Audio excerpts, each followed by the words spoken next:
ডেকেছিলেন। উনি ডাকেন মাঝে মাঝে, যখন আপনার কোনো ক্রাইসিস তৈরি হয় সরকারের, তখন তারা আমাদেরকে ডাকেন। তো আমরা যাই, কারণ আমরা তো প্রতিশ্রুতিবদ্ধ যে আমরা এই সরকারকে আপনার সব রকম সহযোগিতা প্রদান করব গণতন্ত্রের উত্তরণের জন্যে। যা কিছু করা দরকার আমরা সেই কাজগুলো আমরা করব। তবে আমরা যেটা মনে করি যে এই এনগেজমেন্টটা, এই মত বিনিময়টা আরও ঘন ঘন হলে আরও ভালো হতো, তাহলে তো এই উদ্ভূত সমস্যাগুলো তৈরি হতো না। কালকে যেটা হয়েছে মূলত আপনারা জানেন যে খুব দুঃখজনকভাবে একটি বিমান দুর্ঘটনাকে কেন্দ্র করে অনেক প্রাণ গেছে, কচি প্রাণ গেছে। আমরা নিজেও আমি পরশু দিনই আমরা দেখতে গিয়েছিলাম এবং আমরা দুঃখ জানিয়েছি, শোক জানিয়েছি। আমাদের অ্যাক্টিং চেয়ারপারসন, আমাদের চেয়ারপারসন এবং খালেদা জিয়া সবাই শোক জানিয়েছেন এবং এই পরিবারগুলোর সঙ্গে সমবেদনা জ্ঞাপন করেছেন। কিন্তু তার ফলে গতকাল উদ্ভূত সমস্যা যেটা হয়েছে, আপনার মূলত মাইলস্টোনের স্কুলে দুজন উপদেষ্টা এবং আপনার প্রেস সচিবকে তারা আটক হয়েছিলেন এবং আপনার সেক্রেটারিয়েটে পরীক্ষা সংক্রান্ত জটিলতায় আপনার ছাত্ররা ভেতরে ঢুকে পড়ে, যেটা আপনার আমার কাছে মনে হয়েছে, সকলের কাছে মনে হয়েছে যেটা একটা আপনার প্রশাসনিক একটা জটিলতার সৃষ্টি হয়েছে এবং একটা ল অ্যান্ড অর্ডার সিচুয়েশনও তৈরি হয়েছিল, আপনারা দেখেছেন সবাই।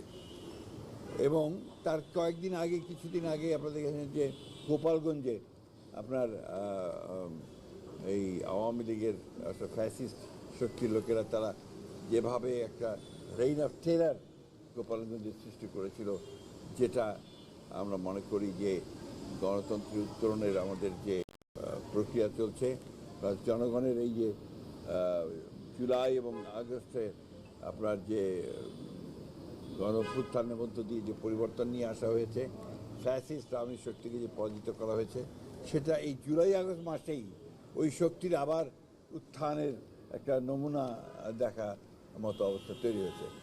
এটার জন্যই উনি সম্ভবত যেটা উনি বলেছেন যে সমস্ত রাজনৈতিক দলগুলোর যারা ফ্যাসিস্টদের বিরুদ্ধে সংগ্রাম করেছে, লড়াই করেছে, তাদের সঙ্গে তিনি মত বিনিময় করার জন্য এই সভাটা তিনি ডেকেছিলেন এবং আমরা সেখানে আলোচনা করেছি। আমরা আবার আমাদের পূর্বের যে commitment to cooperate with the এই আপনার সরকারের সঙ্গে আপনার গভর্নমেন্ট যে অন্তর্বর্তীকালীন সরকারের সঙ্গে আপনার তাদের সঙ্গে সহযোগিতা করা, সর্বাত্মক সহযোগিতা করবার জন্য আমরা আলোচনা করেছি এবং একই সঙ্গে নির্বাচন প্রক্রিয়াকে দ্রুত করা, ত্বরান্বিত করা এবং ওনার যে প্রতিশ্রুত যে ফেব্রুয়ারির মাঝামাঝি সময়ে নির্বাচন দেওয়া হবে, সেটা আপনার আমরা মনে করি যে ওনারা যে অতি দ্রুত সেই ব্যবস্থা গ্রহণ করা উচিত। এই ব্যাপারে ঘোষণা দিয়ে আপনার কোনো যেন আর অ্যাম্বিগুইটি না থাকে, অস্পষ্টতা না থাকে, সেই ব্যবস্থাটা নেওয়া উচিত। সেটা আমাদের তরফ থেকে আমরা সেটা বলে এসেছি। তিনি বলেছেন যে তিনি সেই ব্যবস্থাটা নেবেন। অন্তর্বর্তীকালীন সরকার তো অন্তর্বর্তীকালীন সরকারই, এটা তো আপনার কোনো একটা পলিটিক্যাল গভর্নমেন্ট না। স্বাভাবিকভাবেই তাদের কিছু ল্যাপসেস থাকবে, এই ল্যাপসেসগুলো থাকে, ঘটনা ঘটে। বাংলাদেশে যখন আপনার নর্মাল গভর্নমেন্ট থাকে 15 বছর, তো আপনার একটা ইলেক্টেড গভর্নমেন্ট থেকে ফ্যাসিস্ট হয়েছে, তাই না? তখন ল্যাপসেস তো হাজার হাজার গুণে বেশি ছিল, হাজার হাজার কোটি টাকা বাইরে পাচার করে দিয়েছে, সরকার তো কিছু করে নাই। তখন আপনার রাস্তাঘাটে অ্যাক্সিডেন্ট হয়েছে, এয়ারপ্লেন অ্যাক্সিডেন্ট হয়েছে, তখন তো আপনার কেউ কিছু করে নাই। সুতরাং অন্তর্বর্তীকালীন সরকারের দুর্বলতাটাকে বড় করে না দেখে তাদের যে আপনার সদিচ্ছা, তাদের প্রক্রিয়া, সেটাকে বড় করে দেখা উচিত। আর সবচেয়ে বড় হচ্ছে যে রাজনৈতিক দল হিসাবে আমরা সবসময় যেটা চাইব যে অতি দ্রুত নির্বাচন করে নির্বাচনের মধ্য দিয়ে একটা রাজনৈতিক সরকার প্রতিষ্ঠা করা। রাজনৈতিক সরকার না থাকলে এই সমস্যাগুলো আরও বৃদ্ধি পায়। আপনারা যে মিডিয়াতে যেটা দেখেন বা আসে বা আপনারা দেখান যে রাজনৈতিক দলগুলোর মধ্যে কথার আপনার ছড়াছড়ি, এইদিকে কখনো পক্ষে কথা, বিপক্ষের কথা, বকাবকি, এগুলো না, এগুলো তো রাজনীতির একটা থাকবেই। রাজনীতি মানেই হচ্ছে প্রতিপক্ষকে ঘায়েল করার চেষ্টা করা, কথা দিয়ে ঘায়েল করার চেষ্টা করা এবং নিজেরটাকে এস্টাবলিশ করার চেষ্টা করা। সেটা নিয়ে আমরা খুব বেশি চিন্তিত না, কারণ রাজনীতির নিয়মটাই তাই, আপনার ওটার যে ধারা, সে ধারাটাই তাই। সুতরাং এটা থাকবে, এর থেকেই আপনার রাজনীতি এগুবে। রাজনীতি থাকলেই দেশের জন্য মঙ্গল, এই কথাবার্তার মধ্য দিয়েই। গণতন্ত্র মানেই হচ্ছে শত ফুল ফুটতে দিতে হবে আপনাকে, গণতন্ত্র মানেই হচ্ছে সকলকে কথা বলতে দিতে হবে, গণতন্ত্র মানে হচ্ছে প্রত্যেকের কথা শুনতে হবে। এটাই হলেই আপনি এটা একটা শত ফুল ফুটবে, তার মধ্যে থেকে সবচেয়ে ভালো সৌরভ সুবাতাস বয়ে আসবে। আমরা দেখছি দুর্ঘটনা, তারাও দুর্ঘটনা দেখছি। এটা দুর্ঘটনা ছাড়া আর কিছু হতে পারে না।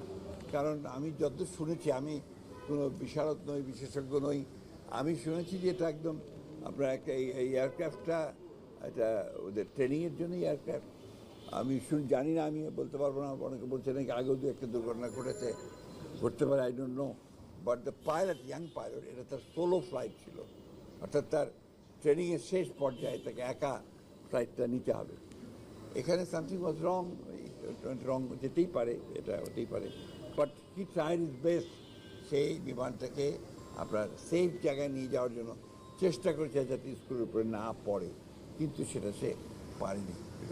And he was kill himself. কিছু কিছু জায়গায় হয়তো তাদের অভিজ্ঞতার কারণে কিছু আপনার ল্যাপসেস ছিল, এটা আমি মনে করি সম্পূর্ণ অভিজ্ঞতার ব্যাপার। এই সরকারের সবচেয়ে বড় সমস্যাটা কোথায় জানেন? যে তাদের অভিজ্ঞতা অনভিজ্ঞ লোকেরাই বেশি আছে, অভিজ্ঞতার অভাব আছে। আর কিছু কিছু মানুষের মধ্যে একটা সমস্যা আছে কি, যে তাদের ইগো কাজ করে। তারা এই রাজনৈতিক দলগুলোর যে একটা অভিজ্ঞতা আছে, বিশেষ করে যারা সরকারে ছিল অতীতে, যেমন আমরা, আমাদের সঙ্গে পরামর্শ করা, কথা বলা, মাঝে মাঝে মতামত নেওয়ার চেষ্টা করা, এই বিষয়টায় তারা একটু পিছিয়ে। এটা আমি মনে করি যে এটা হয়তো বা তাদের অভিজ্ঞতা অভাবের কারণে। সেটা হচ্ছে যে এটা আপনার কিছু কিছু বিশৃঙ্খলা হচ্ছে, ডাউট অ্যাবাউট ইট। এবং এটাও হতে পারে যে আপনার এটাকে ডেফিনেটলি আপনার ইসের ঘটনা, আপনার গোপালগঞ্জের ঘটনা, এটা ডেফিনেটলি আপনার সঙ্গে রাজনীতি জড়িত, নির্বাচনকে বানচাল করার একটা চক্রান্তের মধ্যে অবশ্যই আছে। আর আপনার এই যে সেক্রেটারিয়েটে ঢুকে পড়া, এবং সেখানে আপনার কয়েকজন আপনার ফ্যাসিস্টদের লোকজনকেও আপনার আটক করা দেখা,